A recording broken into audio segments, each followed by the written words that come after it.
Choric. The Lord's word to Jonah came quite unexpected. Go down to Nineveh. You've been elected. Tell all the people there, without delay, this thing that I tell you to tell them today. Nineveh? Goodness! Of all of the places, those Ninevites all have the nastiest faces. They're rude, and they're crude, and I'll have to conclude they're an ill-tempered brood of the worst magnitude. But I guess that I'll do it. It is on my way. Now what is it, Lord, that you want me to say? Thus says the Lord, this is what you should say. Listen up, or I may have to ruin your day. You're all mean, you're nasty, and not very nice. And those are your good points, to be more precise. For I mean what I say, and I am quite sincere. When I tell you, I smell you the whole way up here. Tell that to them? You must be mistaken. You certainly can't expect me to partake in a dreadful, impossible scheme, such as the one you're suggesting. That, Lord, is that. How awful! How shocking!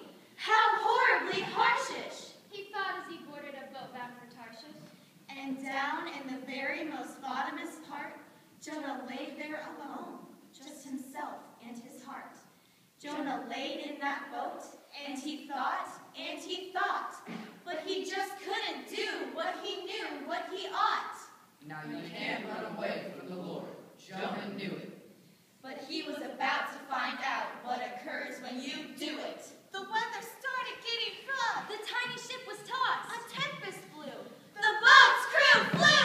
The thunder boomed. We're surely doomed to be consumed here by this Holocaust. All hands on deck!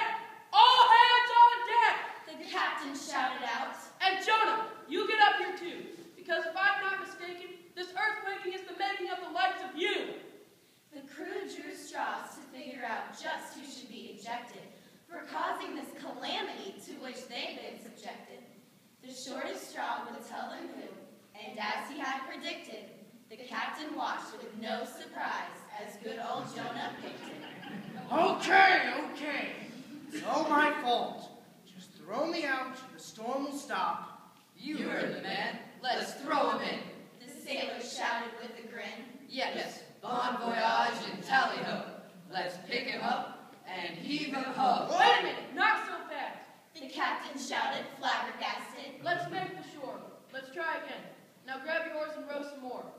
Stroke, stroke, Stroke!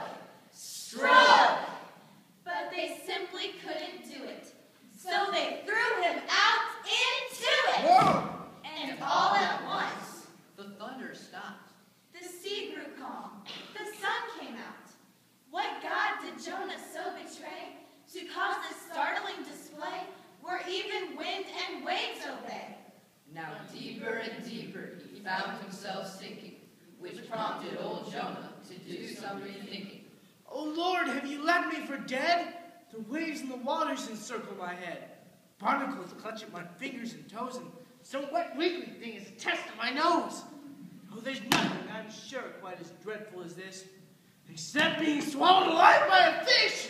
Oh, inside of a fish, of all of the places, of all of the dreadful, disgraceful disgraces, I'll do what you ask, Lord. I'll do it your way. I'll do it right now, right this minute, today. So the fish spat up Jonah right there on the beach. And the minute he did, Jonah started to preach. 40 more days, says the Lord. It's a fact. You've got 40 short days left to clean up your act.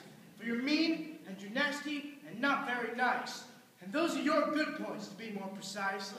Yes, I am quite sincere, and I know what I say when I tell you I smell you the whole way up here. Is that clear? Now everyone there, from the king straight on down, Was convinced that this guy wasn't fooling around. So they cleaned up their hearts. yes, they cleaned up their act, and they cleaned it up quick, as a matter of fact. But 40 days passed, and then 41. And the Lord didn't do what he said would be done. Lord, what's going on there? I feel like a goof. You said you'd destroy them. Now give me some proof. Proof, my friend Jonah? You don't understand. All of creation is at my command. And no matter how angry or hurtful or mean, unfaithful, unworthy, or selfish you've been, I'll never reject you or turn you away, for I love you so deeply, I barely can say. I'm waiting, just waiting, to open my